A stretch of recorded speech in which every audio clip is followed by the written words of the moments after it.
Olá pessoal, tudo bem? Professor Diego aqui. Hoje, pessoal, para comentar um pouquinho sobre Morte e Vida Severina, do João Cabral de Melo Neto. No ano passado, um jornalista da cidade me convidou, gentilmente, para fazer uma fala lá no seu programa, indicando, nesse contexto de pandemia, obras da grande literatura, da literatura clássica brasileira, que tivessem como mensagem algo de esperançoso, tá? Quebrei minha cabeça aqui, não consegui encontrar 10 obras que ele solicitara, mas consegui trazer para ele pelo menos 6, uma meia dúzia. E uma destas obras era justamente esta que será comentada hoje. E alguém pode pensar, poxa, professor, mas começa com a palavra morte e traz esperança. Eu espero mostrar e comentar, na verdade, até esses 10 minutos aqui de duração do vídeo, os motivos pelos quais você deveria ler Morte e Vida Severina a partir deste prisma, de um laivo de esperança. É interessante perceber que nós temos nesta obra uma espécie de onipresença da morte, mas o fato é que em momentos muito específicos você tem ali como que um momento radiante que ilumina todo o resto. Do ponto de vista técnico, essa obra é muito interessante porque o próprio João Cabral de Melo Neto divide a sua obra em dois momentos. Um primeiro momento em que você teria obras que deveriam ser estritamente lidas, e o outro momento em que essas obras deveriam ser ouvidas. A Morte e Vida Severina inaugura esse segundo momento, essa segunda etapa da sua obra total, entre os livros que devem ser ouvidos, indicando então uma potência musical, rítmica, neste poema que é inegável. No fim das contas, você deve ler em voz alta isso aqui, para que faça mais sentido. Severino é como se fosse um personagem neutro e, por isso mesmo, universal. Seria o comparativo do José para o brasileiro médio, um nome que serve para todos os nomes. Aliás, Severino vai ter um encontro importante com outro personagem, que é justamente José. Antônio Sequin, um estudioso que escreve aqui o texto de abertura dessa edição comemorativa que tenho, um professor famoso aqui, ele vai dizer que esta obra é uma espécie de releitura laica do nascimento de Cristo. Me parece que é uma definição muito boa, justamente porque se trata de um alto de Natal pernambucano. Então nós temos, de fato, essa simbologia, embora a obra seja mais complexa do que isso também. Nós não podemos reduzir de modo meramente analógico, isto corresponde a isto na narrativa cristã.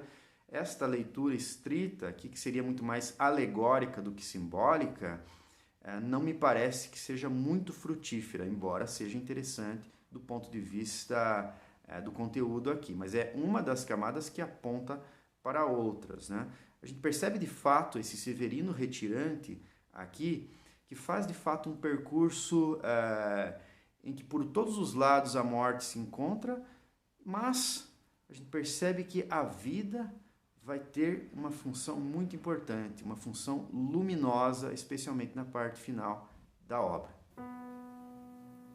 Esta cova em que estás, com palmos medida, é a conta menor que tiraste em vida.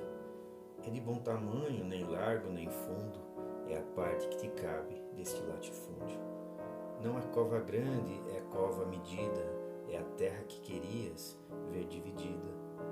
É uma cova grande para teu pouco defunto, mas estarás mais ancho que estavas no mundo.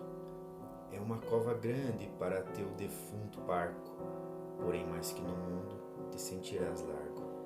É uma cova grande para a tua carne pouca, mas a terra dada não se abre a boca.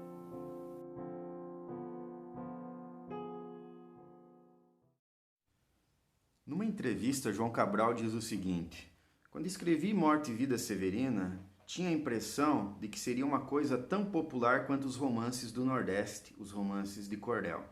Quando o livro saiu, vi que quem me elogiava eram os intelectuais. Eu lembro do entusiasmo de Vinícius de Moraes. Eu disse: Vinícius, não escrevi para você escrevi outras coisas. Eu tinha a impressão de que estava escrevendo aquele poema para o povo e quase me danei. Eu acho interessante, né, registrar isso, porque de fato, né, talvez essa obra não tenha sido escrita para mim, né, ou para o público para o qual estou oferecendo essa leitura aqui, que é eminentemente um público acadêmico, né? Mas por que ele chamou tanto a atenção de intelectuais? Tá? É porque essa obra de fato reserva aqui proposições que são puramente filosóficas, né? Por exemplo, o problema do mal. Eu gostaria de comentar nessa metade final do vídeo justamente este aspecto, o modo como Morte e Vida Severina se insere numa discussão muito antiga, que é o problema do sofrimento humano e por que ainda vale a pena continuar vivendo num mundo repleto de tragédias, de sofrimento. E esse é um momento especial, tristemente especial, né, para que nós pensemos a respeito desse assunto. A mim me parece que Morte e Vida Severina dá razões suficientes para que nós mantenhamos a esperança na vida. O trecho que eu coloco agora, né, que será lido agora e que eu comento na sequência, é justamente o momento em que Severino faz uma pergunta para um sujeito chamado José, Mestre Carpina, né, José Mestre Carpina, pergunta para ele por que vale a pena continuar vivo e não tirar a própria vida. O José não consegue encontrar a resposta, porque é uma pergunta filosófica, né? O mundo procura essa resposta desde sempre, mas na sequência nasce o filho dele, o filho do José. E aí tem, né, uma abertura luminosa nessa obra, como não se vira até então. É muito bonito perceber como todo o povo se reúne em torno do nascimento dessa criança, todo mundo modicamente traz uma parte do que tem. Ao invés dos reis magos, nós temos as ciganas ali. Tem todo um repertório simbólico muito aprofundado, mas que me interessa somente uma parte que eu comento depois da leitura. Severino retirante, deixe agora que lhe diga, eu não sei bem a resposta da pergunta que fazia, se não vale mais saltar fora da ponte da vida. Nem conheço essa resposta, se quer mesmo que lhe diga. É difícil defender só com palavras a vida, ainda mais quando ela é esta que vê, Severina. Mas se responder não pude à pergunta que fazia, ela, a vida, respondeu com sua presença viva. E não há melhor resposta que o espetáculo da vida. Vê-la desfiar seu fio, que também se chama vida. Ver a fábrica que ela é mesma, teimosamente se fabrica. Vê-la brotar como há pouco, em nova vida explodida. Mesmo quando é assim pequena, a explosão como a ocorrida, como a de há pouco franzina, mesmo quando a explosão de uma vida severina.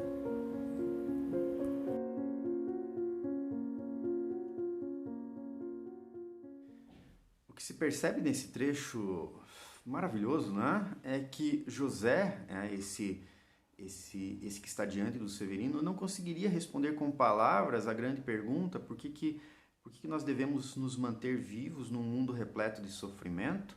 E essa pergunta é uma pergunta fundamental. A filosofia do século passado vai enfrentar com muita coragem essa pergunta, e às vezes de modo até pessimista. Aqui não, aqui nós temos uma proposta muito luminosa. Eu já fiz o levantamento, né? Numericamente nós temos nessa obra 80% de morte e 20% de vida aproximadamente. Mas esses 20% são suficientes, e talvez seja necessário que sejam 20% mesmo, né, para iluminar todo o resto. A morte, há uma onipresença da morte por todo lado, mas esses 20% representam justamente, simbolicamente, a presença da própria vida. José, então, quando nasce o seu filho, né, e é claro que há um traço simbólico aqui que se vincula ao nascimento de Cristo, né? Tem lá, ao invés dos reis magos, nós temos as ciganas.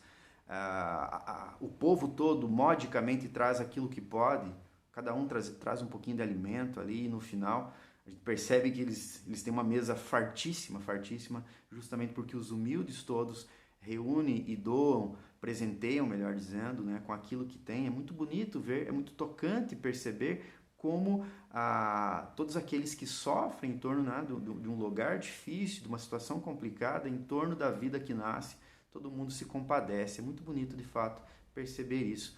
Mas, fechando esse vídeo, a noção que eu gostaria de trazer é a seguinte: de modo contraintuitivo, o que essa obra nos ensina e nos traz, né, e isso é esperançoso, é que não há oposição entre vida e morte. O que há, na verdade, é contradição. Por quê? Porque entre morte e vida severina há quase que uma proximidade. A gente está no limite ali. Mas uma vida severina ainda é vida. Uma vida difícil, uma vida com sofrimento, ainda é vida. Ou seja, se não há oposição, mas há contradição, isso significa que vida é igual a não morte. E morte é igual a não vida.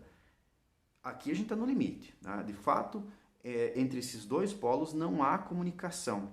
Mas entre vida e vida severina, você tem vários níveis em que você tem numa ponta o viver e na outra ponta o sobreviver ou se defender, que é uma expressão que aparece muito no Morte e Vida Severina. Mas o que nós temos aqui é que mesmo numa vida que está quase que no limite da morte, nós temos ainda a vida. E isso é muito. Nós só temos 20%, mas isso ainda é muito.